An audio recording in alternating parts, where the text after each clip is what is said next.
Dennis Kimani, the Youth Green Society chairman slash president, and he's been away for a minute. I'm hoping that he's not been tracked because he's been very active and we've seen what has happened to him before. Lakini wacha tusikia amekuaje. Welcome back, Deno. Thank you. I am so glad to be back here. Yes. Today is a long day, but as long as yesterday was longer than today, we are happy to be continuing to live. Yes, life is the greatest gift, as they say. Yes. How have you been? I've been good. I've been working there at City Park. Things are looking good. Yeah. I'm also working on the impeachment of Gachagua because I am no part of that. All right. I want him to go home. Okay. Yes. And the impeachment of President Ruto? Ruto must go. Yeah, Chance. we are still working on them, both of them to go because Nikufa Makanga, Kufa Dereva. It's good that they cannot all die together. One must die before the other. Okay. But the other is on the same way. Okay. So there's no trouble for the people. It's a political death, just to clarify, because you never know who interprets what. So the political death of Rigathi Gachagua and the political death of President William Ruto is what you're speaking of. Yes. What about the tussles between you and the Nairobi County government for City Park? How's that going? It's going well. Kenya Forest Service has taken charge of the forest. Now the Kanjos have been coming out of the forest pole. But we are asking them that whatever they built in City Park, it was not their money. It was the taxpayers' money. Okay. So the drama and the push that they are bringing to us that they build the houses, that is still money for the public. So what we can do is that transition has been done and transfer. The only thing to do for Kenyan and the Nairobians, it is to make sure that the Kenya Forest Service has the forest. All right. That is the only thing we want. Kenya Forest Service is the one that you bet has the best resources and processes. Yeah, City Park is not a park. Okay. The only place that is a park, it's at the center where people stay. But deep down in the forest is dense trees and natural trees. So we cannot say that is a park. It's a forest. Okay. Yeah. It seems that the county government of Nairobi is not keen with parks. If you see what's happening with Uhuru Park, anything to say there? It's been closed for a while and complaints from Kenyans. I think what I can say is that even Kenyans are afraid that if we overthrow the corrupt parishioner William Ruto, that the KDF will take and women will be raped, children will be killed. That is not true. If you look at Uhuru Park, what has happened in Uhuru Park, it is the work of the KDF. Because people were sleeping in Uhuru Park, they were going toilet there, before the expressway, trees were being cut. It was just an idling center. But now when you go there, it is very fresh, just because of the work of our Kenya Defense Forces. All right. Yeah. So Governor Sakaja should keep off the business of Uhuru Park. Sakaja is out there just to grab all the land, just like his master. All right, the Daily Nation, they know, if you could read us the headline and then, let us know of your first thoughts, because I noticed the phone you have, maybe you can also show us. I don't know if you're running away from being tracked or that's just an unfortunate incident or coincidence. But let us know the headline and then we'll get your thoughts on it. How police use phones to track, capture suspects. And this one has also, you have seen I think the Standard, the Subarus. Yes, the Daily Nation. The Subarus are here on page 2 and page 3. Yeah, Daily Nation, Subaru. It's not a coincidence that I'm having this phone. It's not a coincidence. Yes. My Twitter, my X account was just blocked the other day. Even now, when you try all the features are blocked. Yeah. Because of trying to fight for Kenya. So I have been having a lot of calls, people trying to track my phone. My email are going down. So that's why I decided to use this phone for the time being. So wait, your X account is not active at the moment? It's not active. It is coming back slowly, but the features are blocked. Okay. Yeah, I cannot even retweet some things. I cannot even like. I cannot even text someone. That's how sad it is. Do you think it's Elon Musk or President William Ruto? It's not Elon Musk. It is this idol. What are we calling them? Bloggers of the government. You see, they reported your account. Yeah, I think they reported it. Okay. Yeah. Oh, right. Let's welcome a man like Ojwang Mariam to the show. I think what Dennis is saying is what should not be happening. We should not tire from being online. It is a fundamental right. It's not even a freedom. You know, freedoms come with a lot of responsibilities that hauwezi pitia hapa hivi. But unaweza pitia na kitu inaweza no. But when we talk about things like right to life, there is nothing to debate about that. So right to information is still the same. Wakikufungia hiyo Twitter account ama wafanye nini? Emails ni mingi. Just open another one. Don't go offline. They know you hear that? Yeah. Don't go offline. Actually, I have a new Twitter and X account. It is called MCA Udhiru because I've decided to go for the seat. Yeah. Right, that's the way to go. That is because I saw other people vandalizing Safaricom home fiber routers. And it's because the police have been planted, or NIS officials are planted in Safaricom center just to track people. Yeah. Don't fear them that much. Yes. You're doing your civic role and duty as a Kenyan. Okay. So when we talk about what the Daily Nation are saying on the how police response Just before we get into that one, just read us the standard, the headline on the standard, so that we clear off the headlines and now get into the details of both. How Devani walked free from shillings 7.6 trillion scam. Triton scam. 7 trillion. Yes. Triton scam. Go on, right. Yeah. So there is that scam, and we did actually read it here when the man was being extradited into Kenya to face, of course, crime charges. He's been on the run for 16 years, and the time that he got into Kenya, the case has been thrown out by the DPP. One thing about the Office of the Director of Public Prosecution in Kenya at the moment, is sure he is going to throw out a case. He is Igonga. Yeah? Igonga. Kila kesi. Nazigonga nje. Provided there are billion-dollar cases. Yeah. Today, if you as a ordinary mwananchi is caught with someone's egg, imekuja imetaga kwako na baraka, umekula yai, utafungwa kamiti miaka 7. You will be abducted from your homes at 6 a.m. with your children. Unawaambia hapo hivyo, like Boniface was telling his son, niletee kafulana, ambia mamako nimebebwa. As they are busy doing that, they are also busy freeing billion-dollar cases, people like Yegan. That is not what should be happening. Right. And the AG is silent. Do you know, I even don't know the new AG. Our most celebrated new AG. I remember during the appointments, we were so happy with the new face. We were just happy for that day. When she appeared about a certain case, everything changed. No one is even talking of her. Mtu hata tunaongelea sana ni DPP Igonga. Kwa sababu kesi zake mingi zinatupiliwa nje. I want you to read us there, Joang, the quote from the quote that is there from one of the key witnesses, which is I believe on the right of the standard, the front of the standard there. It's quoted there about a man who could no longer provide evidence because he says he gave the evidence 16 years ago. It's under the quote marks there. Please read us. So it's about how Devani walked free from the 7.6 billion. And the quote from him, from the lawyer, Kiraitu is the former energy minister. From Kiraitu Murungi is one of the key witnesses, actually. The key witnesses. Yes. I support the pursuit of justice, but respectfully, I don't think this is a reasonable request. I provided my evidence over a decade ago. Where have they been? Why seek to recall me for cross-examination after all this time? Let me tell you something. According to the rights habeas corpus, yes, whenever you are charged, it should be written down on a charge book and an occurrence book, the OB. That is why Kenyans were angry, they're juicy. Yes, with the that Boniface Mwangi's case has not been formally charged. Yes. When you are formally charged, all the evidence against you is collected and documented.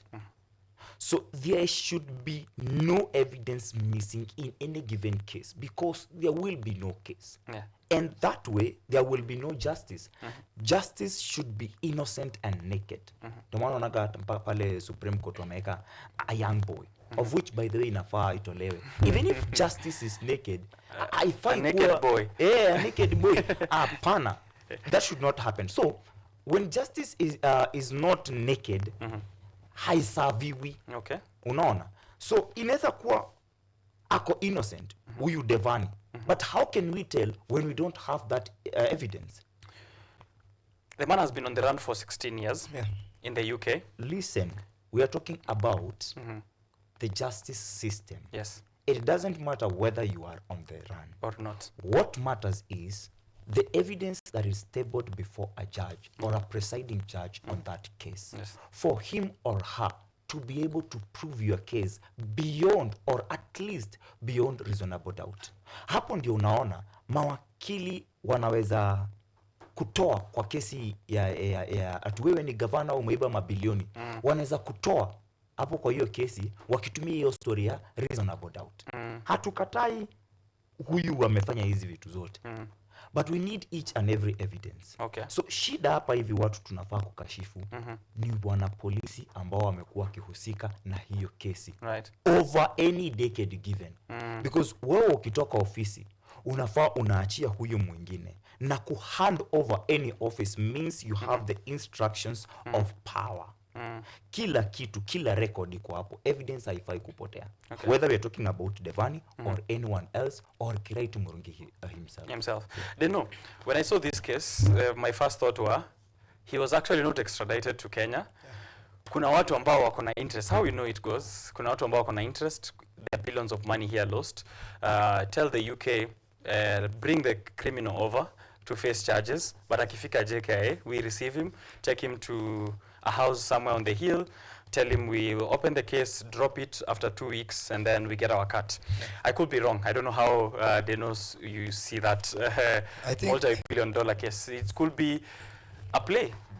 I think I will put a passive mean to the halls of justice. Okay. I think the halls of justice are carrying out a miscarriage of justice because the people who are supposed to be prosecuted, not those people have been prosecuted. If you take, you have said it here, if you take someone's pen or even steal a hen, be prosecuted for 7 years very fast. But you see these huge money and huge corruption cases, they are taking a long time because even the judges themselves are in the table And they want something out of it. Yes, because corruption is what is the food of the So are we saying in Kenya, if you want to steal, just go big?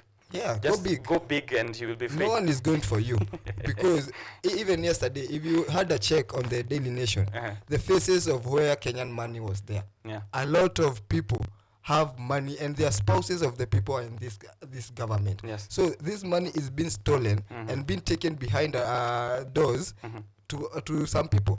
And I feel there's a center bolt for this corruption.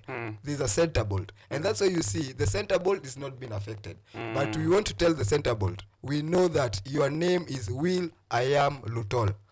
That is his name, Will I Am Lutol. He's willing to loot everything. And that's the center bolt. Yeah, that is the saying center it's at bolt. the house on the hill. Yes. Okay. Because what I want to say is that he has like in 2 years he has no government. In 2 years the parliament is a house that has been its legitimacy is stolen. In 2 years he has gone rogue with his own deputy president. You see, he's the problem because how can you fight your boss and fight your you see, you can fight your boss and then you fight your deputy. Right. Who is the problem really? Anyway, I want to let us continue forging forward because the most important things here are not even this corruption. Because there's a story about LGBTQ there's a story about corruption. What is the meaning of hustler? You chose it for yourself. Right. I wanted to point out, you mentioned that, some of the people who have this money are people that we know, and we know the center bolt. Yeah. So at least I was looking at some projects here. I'm sure that Ojong, you've also had a look at those Kenya Kwanza projects which have directly benefited President William Ruto. And Dennis Kimani amesema hapo ndio center ya mambo yote. Weston Hotel receiving tenders worth 57 million. DP Gashagwa himself, his sons receiving tenders za mosquito za 3.7 billion. Sijui kama mmekuwa mkiona mosquito net zikidistributiwa mahali. Majority shareholder wa Amaco Insurance ni mtu ambaye ako president ni President William Ruto's family ambao wana whole stake na your digitization ya healthcare ile ambayo tulisema pia ina affect the wife of the key advisor of President William Ruto, key economic advisor David Ndii, the wife by the name of Mwende Gatabaki, ambaye bado akona a payroll limited contracted kwa hiyo 104 billion tender to digitize the healthcare system. That's why seeing a story like that is suspicious that there was even a case going on anyway, because that's a lot of money to also try and loop into that. Good. Before niingie hapo hivyo, juu tunaelekea tunarudi Pentagon 2, I would like to comment on your story, the business of extraditing people and bringing others. Yes. So mnaingia vile Armenian brothers walikujaga Kenya. Hizi stories zijaanza leo. Zilianza kitambo, times za kina Yashpal Guy wakiwa Kenya. Sasa Yashpal Guy huwa anatesa in southern countries of Africa. So unachukuliwa kwenyu, unaletwa Kenya, mnafanya biz. Kama imeenda vizuri, kesi yako inaachiliwa. Kama haijaenda vizuri, unasikia umedipotiwa kwenyu. Lakini sasa hiyo ni government yenu imekuitisha, mnaipatia yetu pesa. Hiyo ni kitu moja. So President Ruto and what we are talking about right now. Yes. Wanataka kuunda Pentagon. But before that, huku hivi proxies wana benefit sana, as you have said.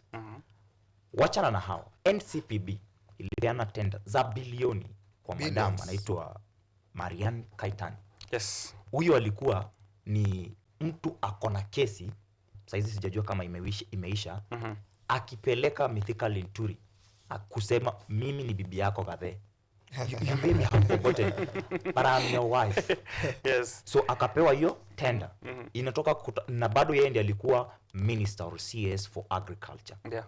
Agriculture ikatorora, ikadorora, ikasorora, kila fertilizer ya maji hadi ikaisha, akaenda nyumbani. He's one of the people who never survived. In fact, ukiangalia watu wenye hawakusurvive kwa CS yenye ilirudi, wote wako very weak. Yes. Anza from mwenye alikuwa anasaidiwa na the CS saizi James Osaso Gamba, anaitwa kutoka kule Kisii, hakurudi. Toka CS education. Sasa mwenye ametolewa hakurudi. Haya, toka hapo hivyo, angalia mwingine ambaye walianza kumuita must go from siku yenye alikula kiapo na kumincha hakuna mtu anamiss. We even don't talk about her anymore. Hakurudi. It is because of incompetency. Toka hapo ingia kilimo, Mythical Linturi, isipokuwa ni saizi unamsikia kuhusu ya kesi ya matenda, hakuna mahali pengine umemsikia. Nimemwona huko kwa campaign anasema William Ruto amemdanganya. Is a liar, is a conman.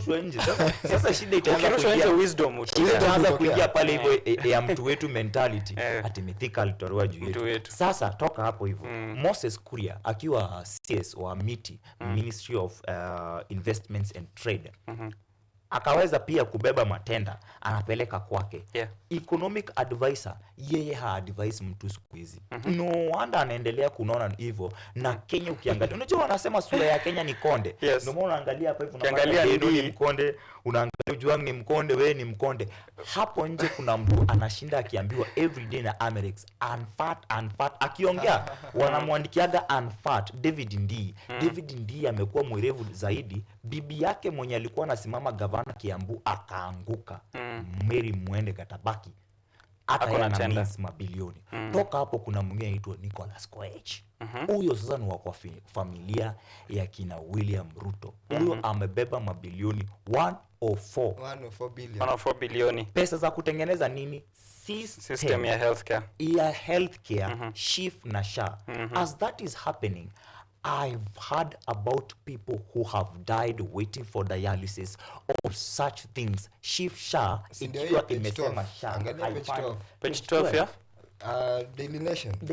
Page 12 Daily Baby Nation. Ariana left in the lunch in Indian hospital amid SHIF fiasco. Wow. Imagine. As a baby. Na saizo kuna mahali wengine wanakula 104 billion. 104 billion can run a whole ministry. But even my problem is not that wanakula. My problem ni why contract an Indian? Because African, we are in the spirit of Africanism, because we are going to the African Union campaign. And President William Ruto is a big proponent of that. Our health to an Indian? Well, imagine we have that data of kijiji fulani, all the grannies have back pains. What will the Indians do?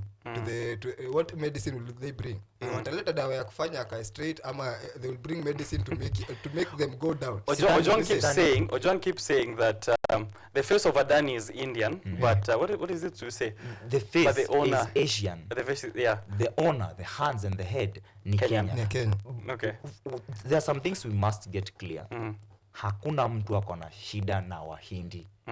No, Wahindi hadi wako na best facilities. In case saizi unahitaji ma heart surgery, all those kind of complicated medical practices, you go to India. Right. Hatuna shida na India. And by Indian the way, Kenyans are part of the tribes of Kenya. Yes. Shida yetu ni Adani, the company, their reputation home and away.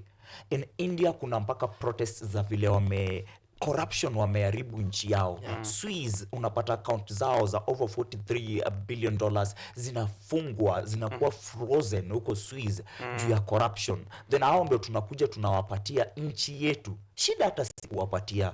Shida ni terms zenye tunawapea na ni kuwauzia manze. Public assets. 30 years inakuwa ni yenyu nyinyi mna manage. Shida iko hapo. Shida si vile watafanya kazi. Ndio maana nasikia mtu kama baba akisema at these people have worked. Yes, they can work. But shida si wao work. It is not them. Yes. There is nothing like Adani. Ni vile tu uwezi kuwa na kampuni na unaita kila kitu Kenya Western, hakuna Western. Kenya hizi zote anauite Kenya Health, Kenya Group. But I will want to put something on that. I want to remind people, most of those people are Catholics. Remember where Catholic has come in Vatican City. There is something that was called the Vatican Bank. Kulikuwa na mtu alikuwa anaitwa Shinoda and Roberto Calvi. Those were the financiers that were used by the Catholic Church to build a lot of hospitals and schools on behalf of the Vatican Bank. They ended up hanging themselves, all of them, because of fraud and the same thing that is happening to Adani in every country. Fraud in every country. US started to look for them. They pursued them until they killed themselves. And that is exactly what Kenya is happening. We came up with a corrupt parishioner that we thought is the priest of all churches in Kenya. He started with the ile ya Mombasa iliwa watu. Hiya Pastor Ezekiel. Shakahola. William Ruto was the priest of Shakahola. Because we have seen Nani Mackenzie in State House a lot of times, even in Karen, when they were doing campaigns. So William Ruto was the priest of this Shakahola. But he ended up sacrificing Mackenzie, and he went court-free. Mackenzie still in doors.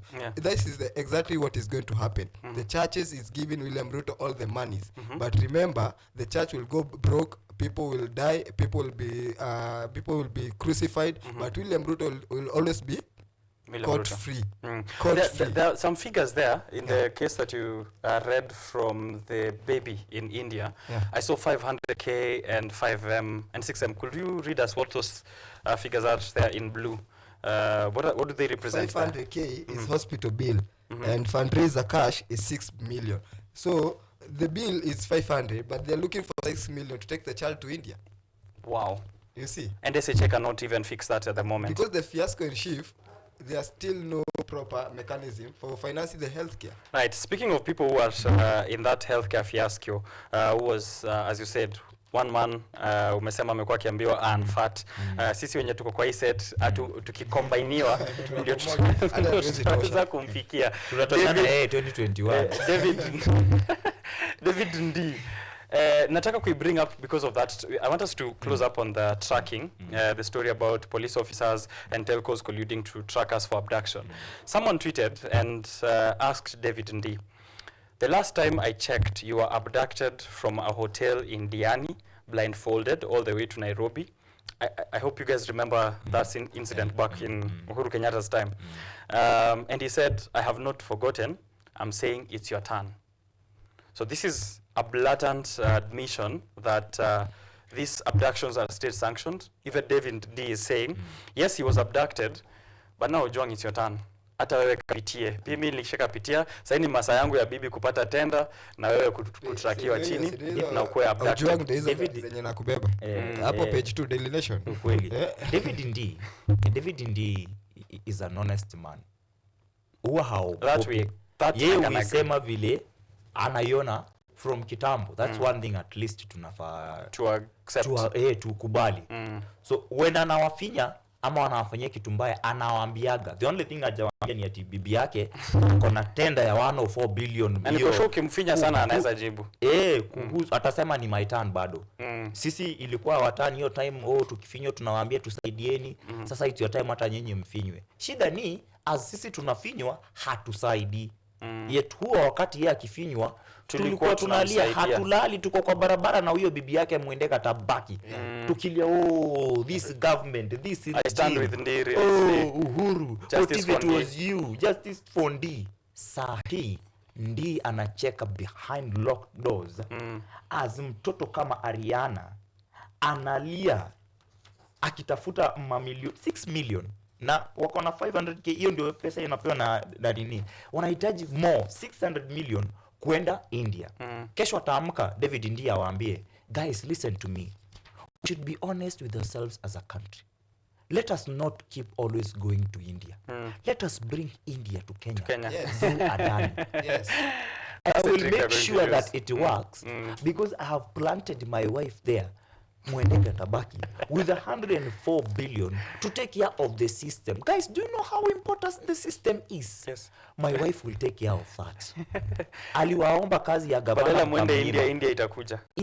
But I feel that David D is not being truthful. He's trying to be arrogant and trying to, when you have money and people are even in arrogance, you see. But I want to tell him is that power is transient. You have it today, tomorrow it's somewhere else. And I want to assure this government, asiangalia this panel of slim guys thinking that we are just going to stay like this. We are coming for you. These monies that you're stealing, we are we are the next people in these offices, and we are going to ensure that every penny that belongs to Kenyans, it is going back to the Kenya. Right. Even this story of Moi and 300 billion estate. Yes. This is crap, because the other day we saw Moi's daughter die. They were still fundraising for her burial. Yes. So hii pesa haitoshi, but we are going to ensure that every penny comes back to our economy, including the 300 billion. Including this 300 billion we are fighting. We are going to get it back. Right. That is what we are fighting. So speaking of tracking and the government putting in systems to ensure now collude na Safaricom and the rest of the telcos to give out your information. That story is there on page 2 and page 3 of the Daily Nation. It's, I think, the most important stories that Kenyans should have a look at today.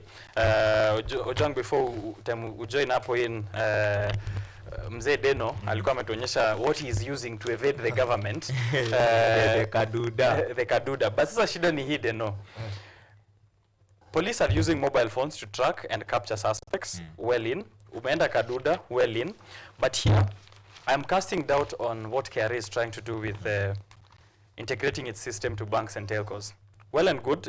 It shows that they're trying to, capture tax cheats and see who's laundering money and whatnot. And they're putting this in, petrol stations, pay bill numbers, transactions from bank to M-Pesa.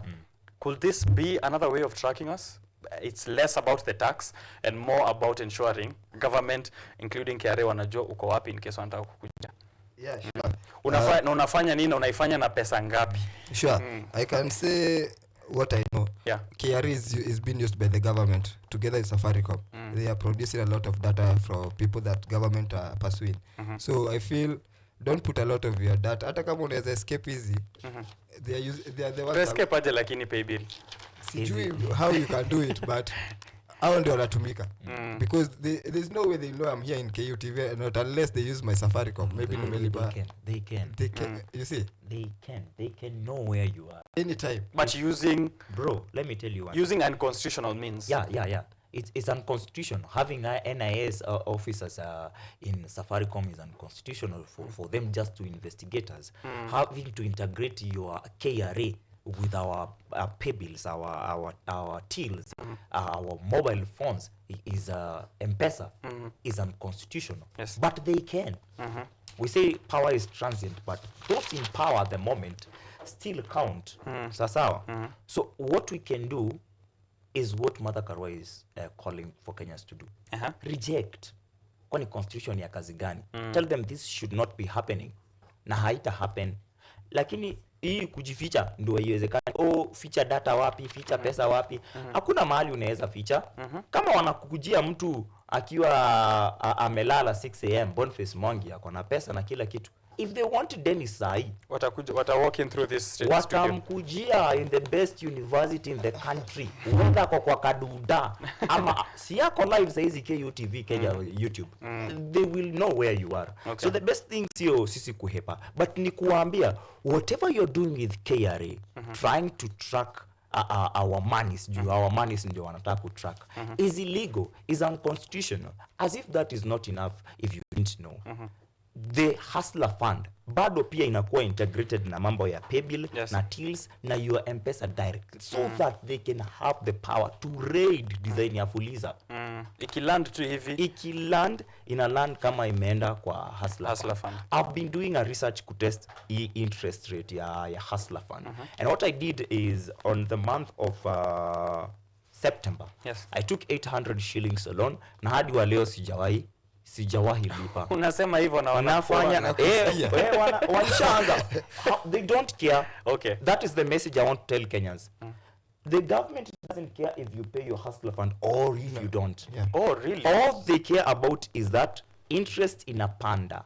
And as they are working to integrate Hustler Fund, to integrate KRA with your tills and pay bills and M-Pesa one day, they will raid all of you. Unashtuka tu hauna pesa. But kuna vitu vina happen. Siwezi taka tutoke hapa hivi kama tujongelea. Kotini. Tension is high as Supreme Court rules on Finance Bill 2023. The housing tax bado ijawahi kuwa nini. Sasa hizi kuna 7 judge bench wanafaa kupeana their ruling. Leo 4 p.m. Leo 4 p.m. Bado tunataka tuingie huko mahakamani where Supreme Court battle sasa inataka kuingia as kesi ya nani inaendelea ya impeachment. Ukumbuke hiyo kesi imekuwa na mambo mengi sana as the lawyers defending a DP1 Gachagua. Jana nilikuwa naambia watu leo tutawaelezea kuhusu DP1 na DP2. So DP1 lawyers wake wanasema that 3 judge bench ilikuwa imetengenezwa ama imetengwa na DCJ Mwilu Philomena at night. Yeah. A lot seems to happen at night in Kenya on a weekend when it's needed. Constitutional na bado inaonyeshana hakutakuwa na justice. Ushatuachilia mahali fulani. Which is very wrong on a case ya high caliber as the presidency. Juu hiyo ni presidency. And then kwa hiyo kesi ya presidency utasikia National Assembly that waliidhinisha mtu kama Kindiki akuwe DP ati juu 3 months ago ama a month ago, ni 3 months ago walikuwa wamemfanyia vetting ya kiti ya CS interior na wakafurahia maeneo. Qualifications za kukua CS interior ni sawia na za kukua DP. Haiwezi. There was supposed to be vetting for him, fresh vetting. Ndio maana hiyo process inafaa take 60 days. Either way, ukurasa wa 6 the Standard. Pentagon 2 inside Ruto plan. Ruto a political plan. Ruto amejipanga azuku nje mnasema will I am Ruto. Anajipanga right, left, center. Sijui Mount Kenya ni nini. Alisha test water. Hiyo ndio star wanaongelea. Ile time wanasema it's a big test for him and Kindiki. Ile time walisema usiguze mlima. He went ahead akaiguza.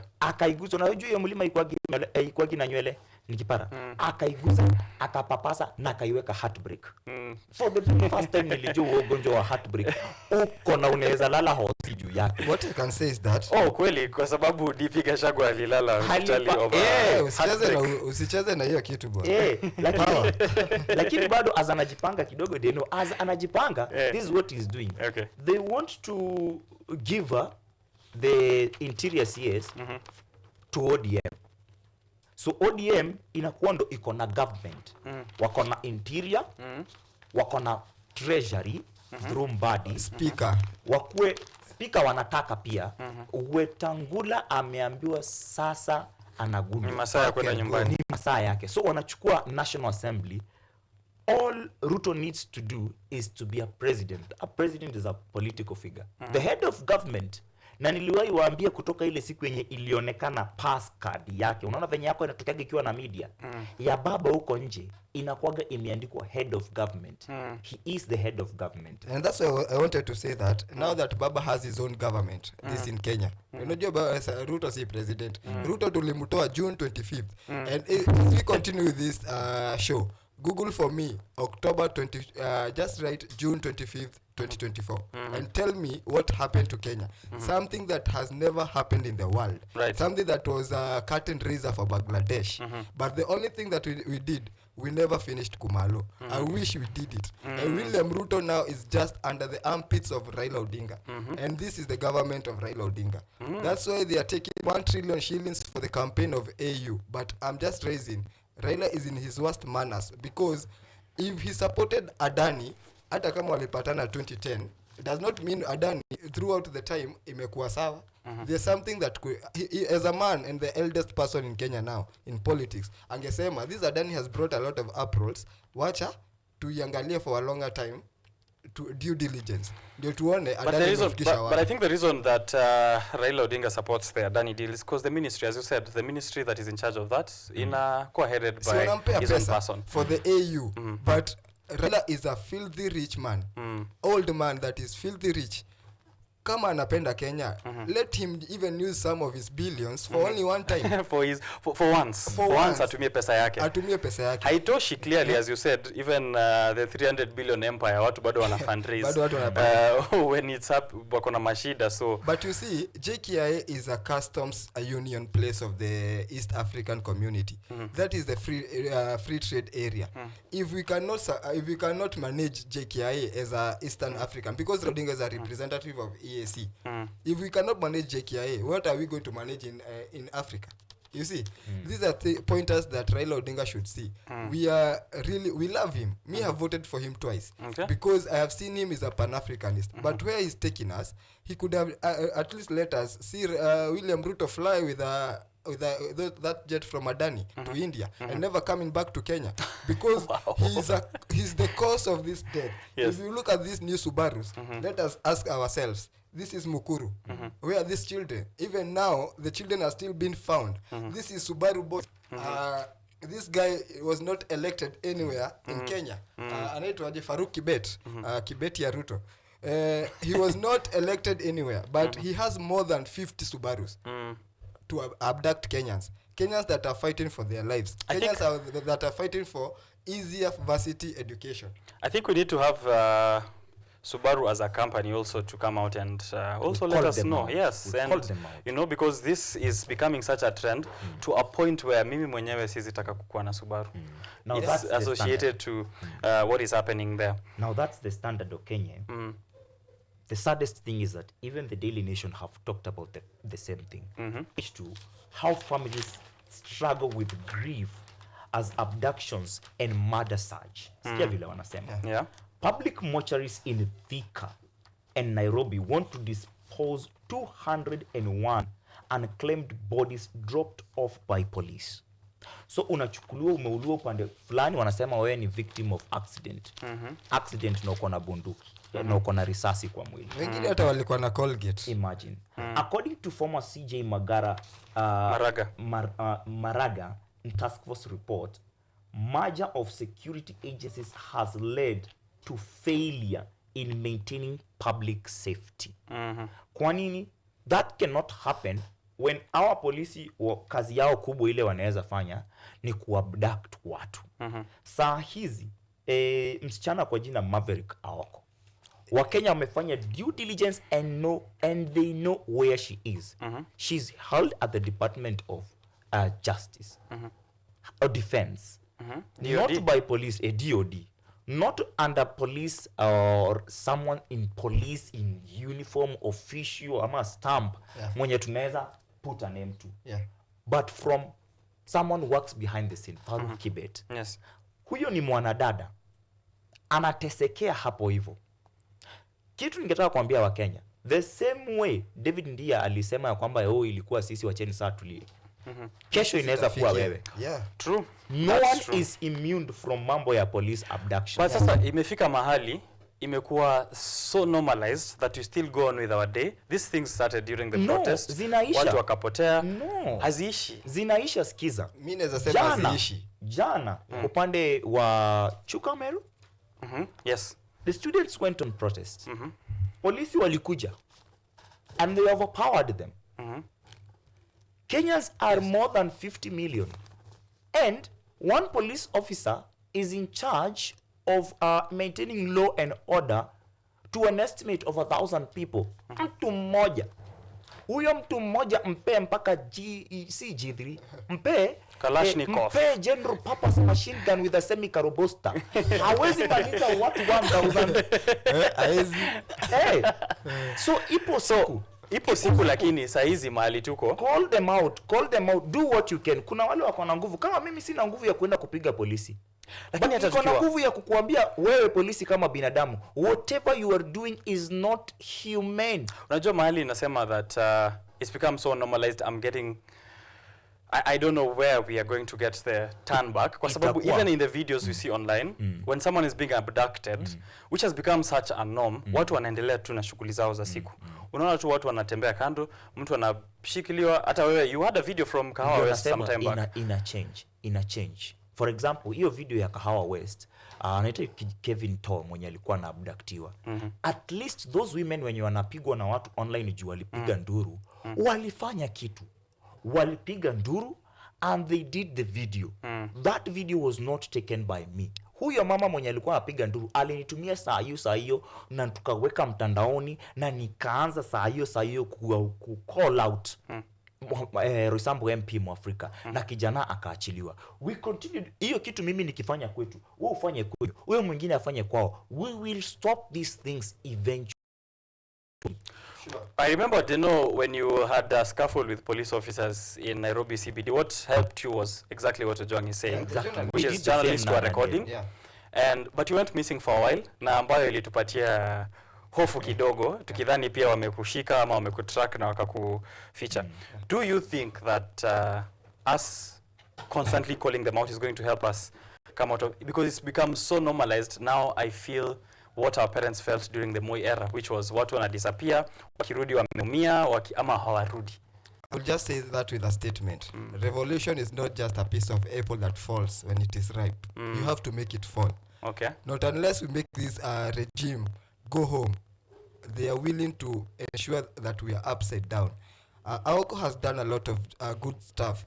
Watu wengi wanadhani Aoko is just a running mouth, but a lot of things that she says, they are true. They are things that have evidence. If it is true they don't have evidence, Aoko will be free now. But God is paying back for us. Okay. The same way William Ruto has killed people's children through Kibet, God has taken one of his son, because you have killed people who are innocent. The same way we are saying this Farouk Kibet's son is dead by suicide. You see, this is an extent of nature. As you give us bad things, God gives you bad things, because finance bill is easier. We have a government that has no finance bill even for now, right? Yeah, and likely to roll back to unconstitutional. Was it a do-die something for the finance bill to pass? No, because before the June, we went to the street to fight the finance bill. There was time that Mandamano started with 5 people. There was time for the government to rethink it. But we have a government that is a benevolent dictatorship. We never elected a dictator. If they want to be to dictate, waende Uganda. Kenya, it is a democratic country that we woke up very early in the morning to vote for a deputy president and a president. But I want to remind Kenyans is that section 150 of the Constitution still puts the president as immune to impeachment, right? But only for the time that he is in power. When he comes out of power, we will be on his neck.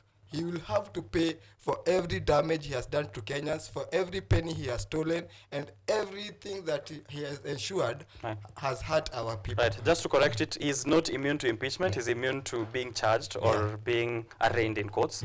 So we will get him right after he has left. Si lazima ifike 2027. Si lazima. Si lazima ifike. Let me tell you why si lazima. Yes. Ako tayari ako kotini.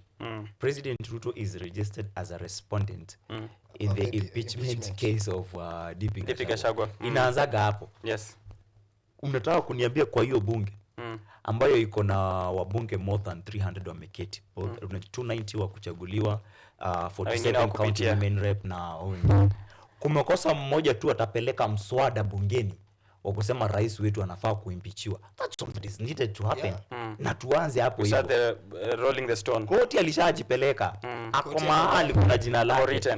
Na sio hiyo peke. Kuna time nyingine karibu aweko wakatoa Morara. Morara alikuwa na kesi ile ambayo ilikuwa inamhusu David Langat na vile aliweza kuwa duped na President Ruto back then in 2012 wakitafuta hiyo government. Si bado kuna jina lake lilitokea hapo hivyo. Morara na wakili wake walisema yule ambaye anafaa kucomplain kwa hii kesi ni Rais Ruto. Ndio sasa wakaondoa hiyo, si ndio? Saizi ametajwa tena. Ukishaanza kutajwa hivyo imeenda. Tumesema kitu kingine. That the president currently, according to how things are de facto, is the president but not head of government. Anafanya hizo vitu zingine zote. Saizi hata apeani recommendations and awards yeye anapewa.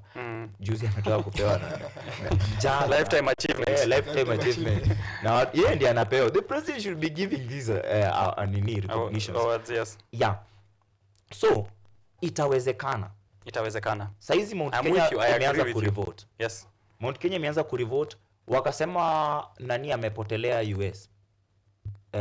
Former president Uhuru, fourth president. Juzi tumemwona Nigeria, chama chake kimerudi. In fact hapo ndani ya chama cha Jubilee Party. We are trying to, even Jubilee, we are trying to change the name. You know, even UDA was not UDA. It was not a new party. They just changed the name. So we feel like people wameona Jubilee hizi fanya kazi. We are trying to push for change. Nashuku Jong atapinga hiyo mambo umesema. Si lazima ichenjiwe. Jubilee saizi watu wanarudi. I'm the secretary Roysambu constituency. Na lazima happen. Kanchit can die tulambe mchanga. Lazima tusaidiane ndio tufanye hizi vitu. There is no way you can be talking about youths. Wao wakiwa huko na wewe ni mzee, wewe ndio unaongelea youths. Wewe ni youth gani? Ungejiongelea Oparanya si youth. Asi Gen Z. Oparanya si Gen Z. Ana identify as Gen Z. When that is happening, Mount Kenya inarudi nyuma. Saa hizi kuna hadi talks za hati vile Kindiki ataachana hiyo. Hata ndo nilikuwa niseme hapa.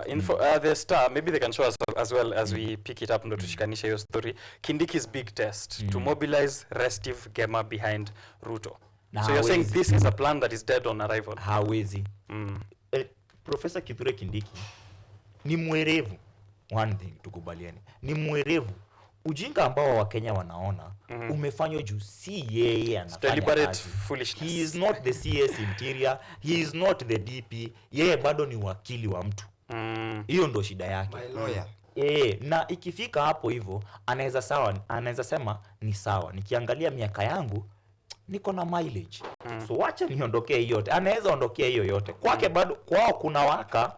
Kwanza kwa kina Kindiki kuna waka juu Daraka. An idle mind is the devil's workshop. Ile time DP Rigathi Gachagua atapona hiyo heartbreak. Na atakuwa ashatoka kwa hiyo serikali. Atakuwa huko hivyo akicampaign daily. Anatumia pesa zake zote vile hao ma MCA wanatumia kucampaign, vile ambavyo unasikia Deno anakuwa MCA, si kuna mahali anatumia pesa. The same way DP Rigathi Gachagua atakuwa akifanya, but itakuwa ni campaign. Na hiyo ndio itarudi ile story ya can Ruto win the presidency without Mount Kenya. Na Mount Kenya unajua itakuwa combined na ikuwe combined na Wakamba. I had juzi kwa rally ambayo ilikuwa Saturday pande wa Dumberi. Hao wakisema ati hao Wakamba ni watoto wa anti za zetu. Watu wa Mount Kenya. So they can go ahead and support Wakamba wakuje pamoja. It will be very hard for Ruto kushinda hiyo 2027. John, let us run away from the tribal politics kidogo. Let us look it in a in a one man, 1 shilling, 1 vote. I'm a planner by profession from Kenyatta University.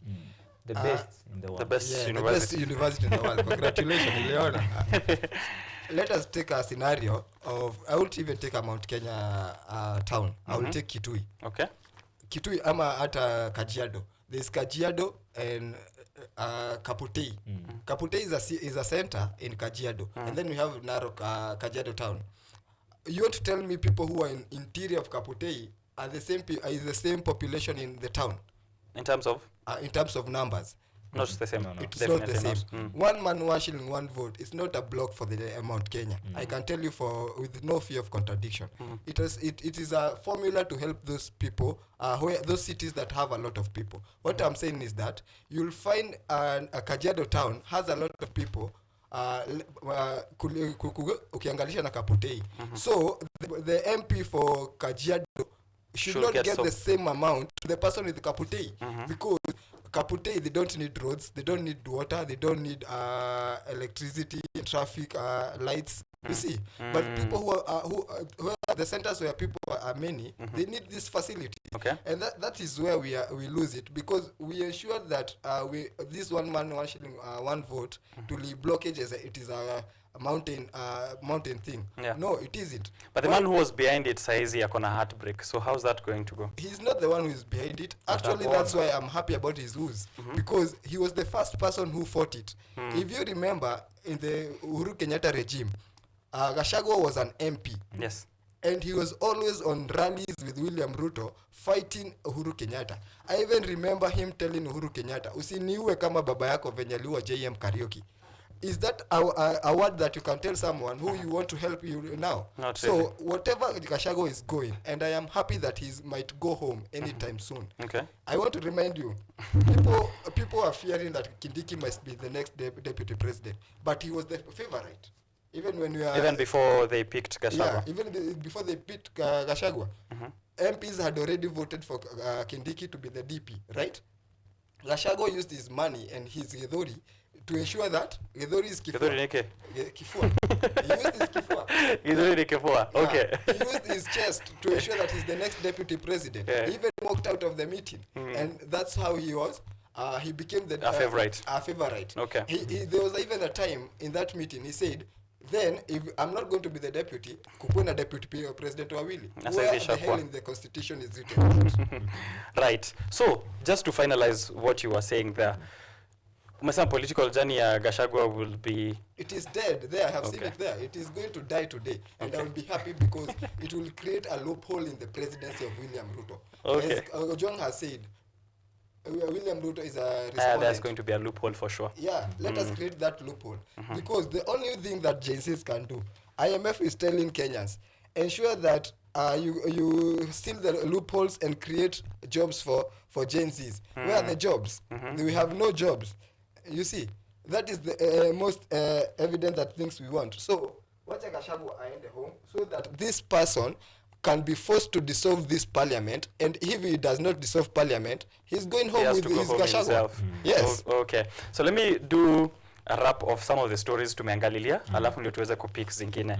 The Daily Nation, how police use phones to track capture suspects, that's page 2 and page 3. Read for yourself vile kina Safaricom na serikali na maafisa wa polisi wanatumia information yako, data records, and then they're using that to track you and abduct you, and you will see that information. There's a Reke company officer here who's giving his quote and saying how they are using the tracking devices. It will tell you the radius of the person, and as you approach there, they have something called a sensor, which starts to beep wakiwa as close as 10 meters to you. Yani wakiwa as close as 10 meters to you, ina beep, wanajua ndoyo Joang Mariam Masani ya kumbeba hobela. So page 2 and page 3, read for yourself. But this is a younger generation which is very digitally savvy. You should be savvier than the police, and pia counter hizo measures.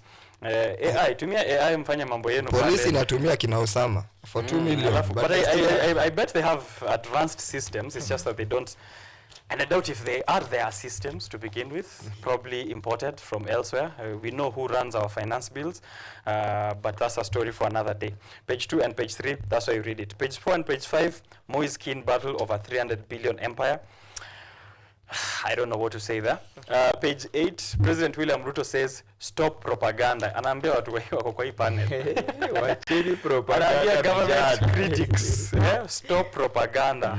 Fake news and propaganda na kumuita Zakayo hazitamstop from what he is planning. So read for yourself on page 8 there. That's the Daily Nation.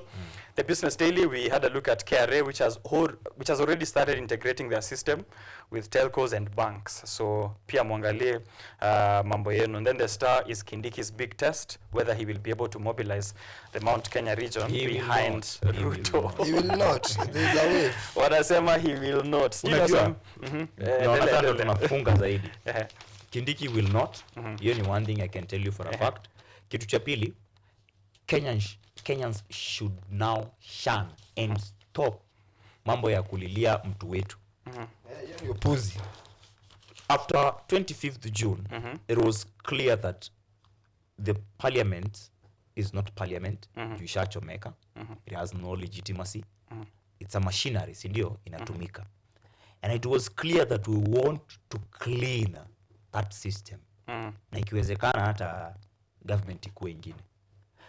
Mungu anatusaidia sisi kama Wakenya, anatuondolea Rigathi through wao ndo wanaondoa mmoja mmoja. Then mnaanza kusema hapana, huyo asijui asitolewe, huyo ni wetu. Kwani amekuwa mzuri leo?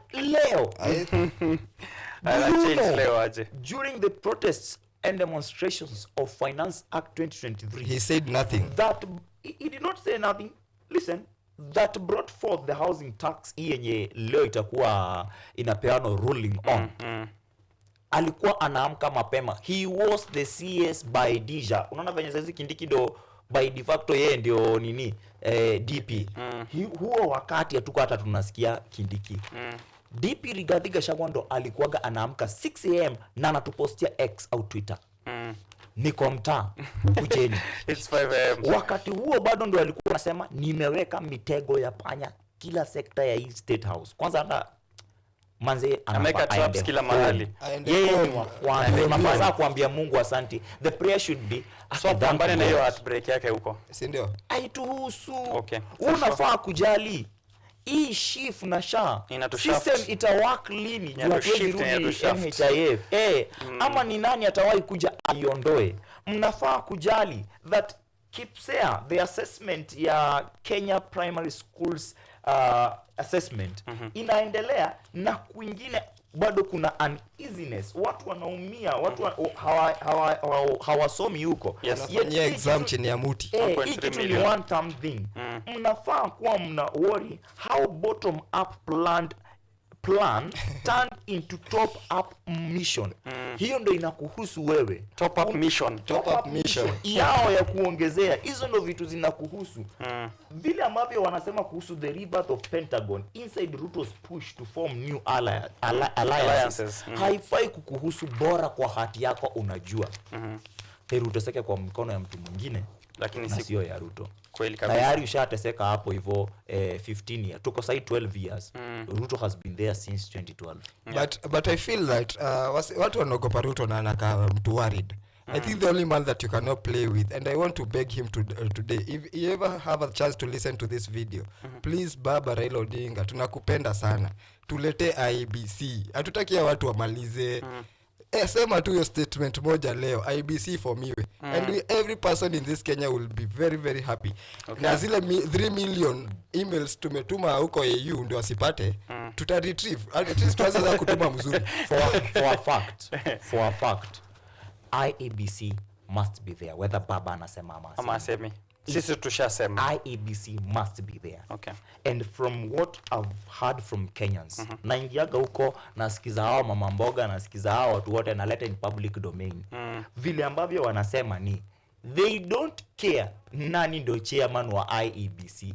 Leteni mtu yeyote. Hata ikiwezekana waweke brothers zao na sisters zao, bora kuna IEBC. Tuanzie hapo, the institution iko hivyo. Hiyo ndio tunataka, tuanzie hapo, then kutoka hapo hivyo we shall use the power, discuss who is there. Yes, hata si we shall tunaanza ku discuss how you are calling an MP who is not doing his job, how we are calling the presidency, and all those things that IEBC should be taking care of. We just want the IEBC. It's a demand to the president, not even to Baba, whether Baba is head of government. Even as we talk, we must have IEBC. It's a fact. As we talk, with the constituencies that have no member of parliament, and it's been quite some time. Yes. Alafu tuko hapa tuna beg Baba, Baba ongea IEBC. Aishie. Ukigoogle June 25th, as Deno instructed us to do, June 25th, 2024 in Kenya, you get a title which is on Wikipedia by the name of 2024 Storming of Kenyan Parliament.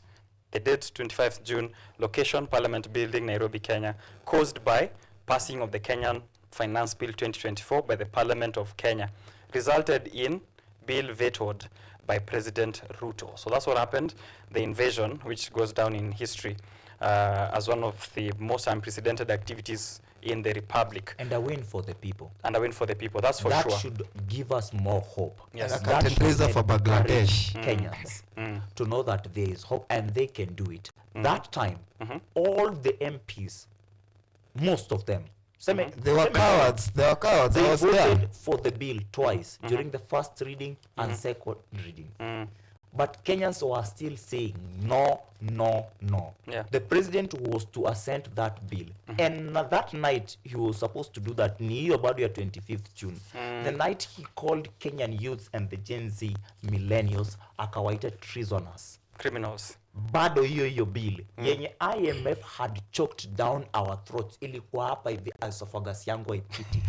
Bado Kenyans said no na haiko. So Kenyans can say no. The power belongs, all sovereign power. Nasema walikushaft hadi hapa hivi. All sovereign power belongs to those people. And vitu kama hivyo ni vitu ambavyo tunafaa tunaonyesha shosho yetu huko nyumbani. Anaona anaweza pia yeye. Kweli. By the way, I need to point out that history kwa Business Daily ya KRA, this was in the Finance Bill of 2024. Yeah. So this is super illegal of KRA trying to sneak in a system which we had rejected as a whole in the Finance Bill of 2025. Sure. Remember to discuss that that's the time when they wanted to start spying on our M-Pesa transactions. Na nini saizi wamechange the terms and terminology, wanasema ni system ya banks na telcos, but we can see you KRA. Very soon we will occupy your offices as well. On the comment sections, Top in Africa Live, power intro as always. Asante sana for tuning in. We have Bright Geda saying good morning Okenya. Hi Ojwang. Hi Ojwang. Hi Ojwang. Hi Geda. Okay. Hi Boni. Hi Grace. Hi Ngure. Enjoying the show from Kisumu Dala. Loving the conversation. Ojwang hapo kwa heartbreak. Amecheka tu. Unajua Kisumu, Kisumu, Mombasa, Nakuru and LD. Watchigi KUTV online on YouTube. When I watch live on the TV. Yeah, inashika hapo vile inashika hapo Kiambu na Nairobi. Wako that closer home to us. So ukisikia watu kama Geda wakisema wana watch huko hivyo, inamaanisha we are sending hotspot zetu. Kabisa. All right, gents, let's see if we have anything left here of importance. We have just 10 minutes. Hey, before we go, bring it up. Extension of term. Bring it up. Can we say something on that? Yes, exactly. Sure. Extension of term limits is unacceptable. We are not to accept that, but we can accept it because 2027 we are going to remove them on seat. So we are the ones who are going to enjoy the 7 years. Either way, we are not there for years. We are there to tell them there are more patent issues. We want a shortage of time so that we have a continuity of projects. Because E7 term, there will be a lot of stalled projects. So these things should not be accepted.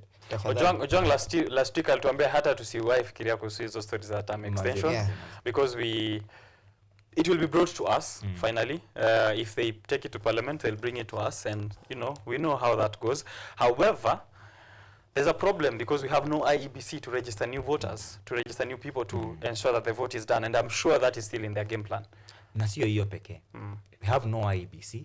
Saa hizi kwanza wewe una ID. kutoka Mimi time I yenye need uli a- apply your ID last Jesus. year bado haijafika. It's another deliberate plan Yeah. to rig the elections. Don't give this youth their ID. Na ikipotea imepotea na hauwezi vote bila. Hauwezi. Another thing, watafutie kazi huko Qatar. Waende Wacha wasipige waende kura hapa. wakateseke huko. That's another thing yenye ina happen. But nani alikuwa anaongea kuhusu mambo ya term limits? Ya term limit. Anasema ikifika 7 the Hiyo young kitu- people wakiingia in power wataenjoy. Hiyo kitu ya power imefanya manze mpaka hawa wanasiasa wamejiharibia jina. To a point siwezi ita mtoto wangu Samson hata akuwe na dreadlocks ngapi. Hawezi muita Samson. Aje na Cherargei. Vitu ambavyo anaongelelea pale kwa bunge sio za Samson, Yes. ni za uoga. Listen to why he wants the term limit extended from 5 years to 7 years. It is because every election guarantees you as a voter to use 2,000 shillings. Anapiga hiyo hesabu yote, anasema we lose a billion kwa election. Umeshika? Yes, nakushika. Na nikisikiza tu hiyo ni nini kwa mia hapo hivyo naona tu ujinga. Na ni kwa mtu ambaye ako Senate. Hiyo ni 1 billion kwa hapo hivyo unataka to save. Ndo for the next 2 years means mabilioni tena when you're still doing nothing. It is impossible. Hiyo public participation hata haiku happen. Nini ndo ilikrashiwa? Hiyo system ilikrashiwa. Mashinani kwenye hakukuwa na public participation about term limits. Mama yangu hata juu hiyo mambo inaendelea. Kwetu pia hakuna. Saa hizi ndio wanasikia tukiongelelea. So there was no public participation done. Na hiyo kitu ya kuongeza miaka kwa wanasiasa sio kitu mbaya. So kwa bunge itapitishwa. Kwa Senate ndio nauliza. Senators, ni ukweli mko na akili na mna debate vizuri. But mnataka kutuambia bado mtatuchezea party politics ndio mjiongezee 2 years, mpostpone 2027 election to 2029. 2027 elections zimekuwa zikingojewa since. Na unajua watasema 15th. nini? Watasema hatuna IEBC. We need more time to constitute it, IEBC to fix our lazima issues. tupate. There's going to be a lot of lazima. kutoka 13th October 2022. Yes. Watu wamekuwa wakipangia siasa za 2027. Ufike katikati ungoe UDP, ufike kwingine uwatoe wote, alafu ubaki peke yako utuambie uongezee 2 years. Kenyans can't allow that. Kwa sababu hapa on the Star actually I had seen a story on page 6 dashed hopes as MPs resolve to defer boundary review to 2027. It's almost official now that Kenyans will have to wait until after 2027 general elections for the review of boundaries of the 290 constituencies. This is after key parliamentary committee agreed to push the postponement of the delimitation process. IEBC is required by law to review the names and boundaries of constituencies, but the Electoral Commission has remained dysfunctional for almost 2 years. Already, ndo hii kipindi ishaanza. Hatuwezi review constituency boundaries. They will stay to 90 whether we want to reduce them or increase them. Hawataki kuiguza hadi past. Something that was supposed to be done in this year. Yes. 2024 Yeah. ndo IEBC walifaa ku review the constitutions. Juu kuna constitutions ziko na watu wengi sana. Yeah. Zinahitaji kugawanywa tena. Yeah. Kuna zingine zenye unaona hiyo story ya Zinafaa 1 man 1 zishikane. shilling 1 vote. By the way ni important sana. Na hiyo si tribal vile Deno anasema. Si tribal, nakubaliana na Deno. Juu utaingia places kama Mandera. Unapata watu huko ni wadogo. So unapeagwa basari ya 50k kukuja campus. Niulize, nimekuwa caretaker for a long in KM. Niko hapo hivyo naangalia vile some student wana struggle mpaka wana call off masomo yao, hawawezi soma. Yet others hata hawakujagi kusoma, wanakujaga tu kufanya exam. Mifuko yao imejaa. Alipewa check ya 50k. Ukipewa check ya 50k na wewe uko hapo hivyo ni government sponsored, meaning your whole year and the next year is paid for. Yeah. Yet kuna wengine kwa huyo mtu mmoja, kuna wengine more than 100 who are at risk ya kutoka shule. Na hawa watu utasikia wametoka Nairobi, utasikia wametoka Kiambu, utasikia wametoka Mombasa, places ambazo zimejaa watu. 1 man 1 shilling 1 vote inafaa ikue, kwa sababu bado hata kutoa kwa ushuru ni the same. Yeah. How come contribution ni 1 man 1 shilling 1 vote, but when it comes to hizo resources kukuja Distribution. ni kitu Haiko- kingine yoyote. So wana pursue equity but not equality. Yeah. Exactly. or yes, Wana some, pursue equality pursue equality and not and not equity. equity. What The other we way around. need Walikuwa is wanasema ni mashamba, they look at Equity. the size of the tract of land. Unaweza kuwa na shamba kubwa iko na nyumba moja, bibi mmoja bibi moja. na mtoto mmoja. Yeah. What Kama do you ya expect? makini kwenye unapata the only son ni prezo. But kuna wengine wako watoto 10 hapo, watu ambao unasikia wakikemewa na Nairobi Women Rep Esther Passaris. Ati kwa nini mnazaana? Shida ni mtoto mnazaana. What are you telling us? Tulishazaliwa. We need a solution. Hatuwezi rudi kwa tumbo ati ndio sasa tuambie pangeni uzazi, pangeni Giving birth uzazi. is not a reserve of rich people. No, Yes. it's not a reserve for rich people. Alright, so kuna hapa page 6 pia kwa standard nasema revealed top diseases killing Kenyans through outbreaks. I was looking to see kama number 1 ni politicians. Na sioni like top diseases za tumaliza hii nchi. Wengi wao hizo diseases mingi ziko kwa parliament. But 6 counties account for a quarter of all the disease outbreaks reported in Kenya for the last 15 years. Na waonyesha what kind of diseases these are, so you can read for yourself hapa ujue what these cases are like kama paralysis, anthrax, cholera, COVID-19.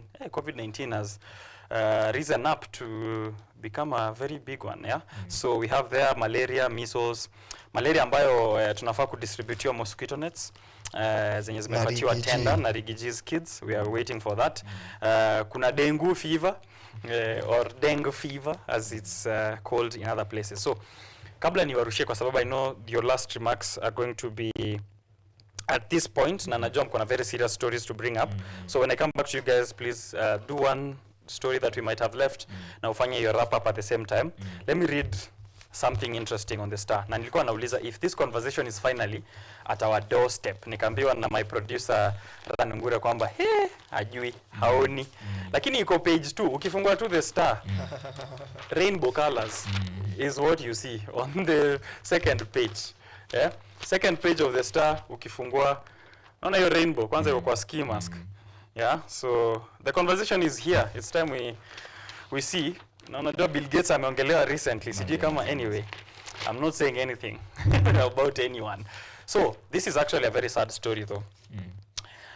A student by the name of Jeffrey, not his real name, at the University of Nairobi. Real university mama bado not. Yeah, second best university after Kenyatta University. Over the first year of his relationship with a male lecturer, his life changed for the better for the first year, yeah? The lecturer paid part of his fees, covered his upkeep, transport, akamwanzishia biashara ya mitumba. But the more he grew, the more anxious he became.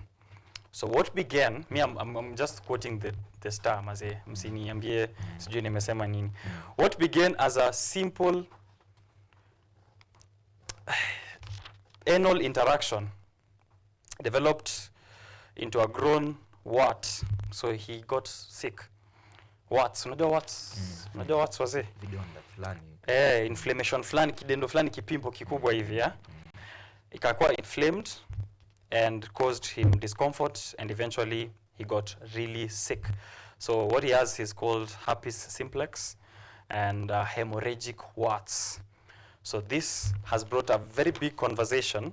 The Star is calling it Students' Gay Fling Exposes Health Dangers. Hiyo tumeni utasoma. Acha tu niseme something Sina ya about it. kusema mimi kwa I hiyo will say topic. something about it. And this is something that I am going through. And not me myself, but where I work, City Park. Yeah? City Park, that's why we want to fence that forest. Wanafunzi wanatoka Thika, wanakuja kutafuta boyfriends huko. Men. Men looking for Boyfriends. men, boyfriends. Yes. LGBTQ in the forest. Okay. We have tried to chase them. Juzi hata pasta mwingine aliniambia kijana wa first year alikuja akamwambia pasta, unajua wanaombiaga huko, akakuja akamuuliza pasta akamuita kuja, unafanya nini kwa msitu, unaona hapa kuna siku nzuri. Mtu akamwambia nimekuja kutafuta Boyfriend. from MKU to City Park Forest. Another reason that we are going to do this. But I want to remind Kenyans, the narrative hustler is the worst narrative you'll ever buy. It is taking our girls to prostitution. It is taking our boys to Madhare and even Kamiti. Unasema hii shida ni shida inatoka juu. Si ni shida ya hustler narrative. Okay. The other time we were here in this show, I told you to Google the meaning of the word hustler. Hustler is something that you cannot even buy to your girl. Unaona siku hizi tumefika wazazi. You buy a phone, you leave your child a phone. Imagine what girls are Googling the word hustler. It has no positivity. And by the way, it's so sorrowful.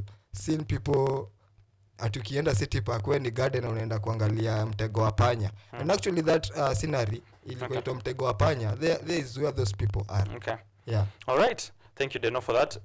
Ojang sijui kama I doubt kama utataka comment kwa hii story, but ukicomment alafu uongeze your final thing.